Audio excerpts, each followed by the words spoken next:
Hi friends, কেমন আছো তোমরা সবাই? আশা করি ভালো আছো। Welcome to my new blog. সবাইকে জানাই শুভ নববর্ষের প্রীতি ও শুভেচ্ছা। আজকে এইভাবেই ব্লগটা তোমাদেরকে আগে সকালবেলা ব্রেকফাস্ট থেকে দেখিয়ে শুরু করছি। আমি এখানে লুচি ভাজা হচ্ছে, দেখো।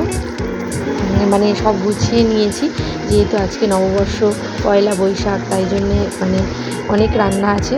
তোমাদেরকে এইভাবেই দেখাচ্ছি, কারণ সমস্তটা একসাথে আমি দেখাতে পারিনি, যেহেতু চানা মশলাটা আগে তৈরি করে নিয়েছিলাম। আর এখানে হচ্ছে মাটন দেখালাম, এখানে শাক ভাজা হবে বলে শাক কেটে নিয়েছি, এখানে মাংসের পেঁয়াজ টমেটো সব কেটে নিয়েছি। উচ্ছে ভাজা হবে, যেহেতু পয়লা বৈশাখে একটু তেতো খেতে হয়। আর এখানে মাংসের আলুগুলো ভাজা হচ্ছে।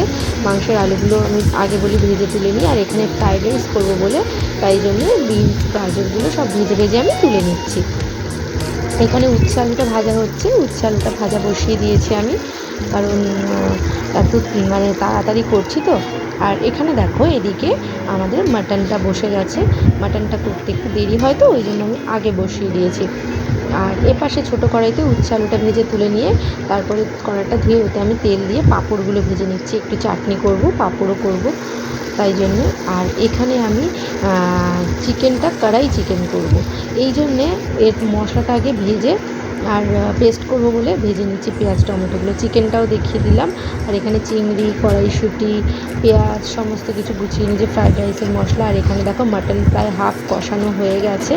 এবার আমি আর একটু বাড়িতে জল ঢেলে দেবো, তাই জন্য একদম দেখো বেশ ভালো একটা কালার এসছে মাটনে।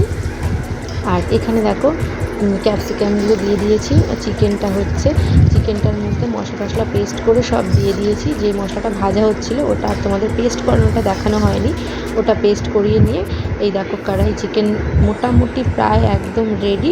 হ্যাঁ, ধনেপাতা ওপর থেকে ছড়িয়ে দিয়েছি, দিয়ে এবার নামিয়ে নেব।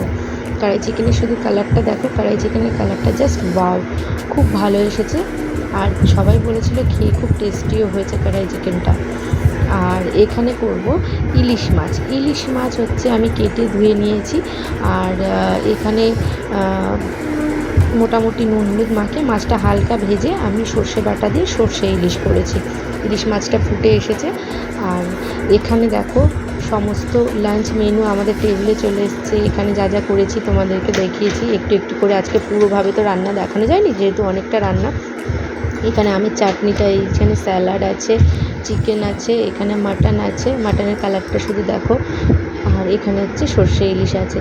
আর ফ্রায়েড রাইস আর ভাত, শাক ভাজা, উচ্ছে আলু ভাজা সবই দেখিয়েছি। ওকে ফ্রেন্ডস, রাখি আজকের মতো, টাটা বাই।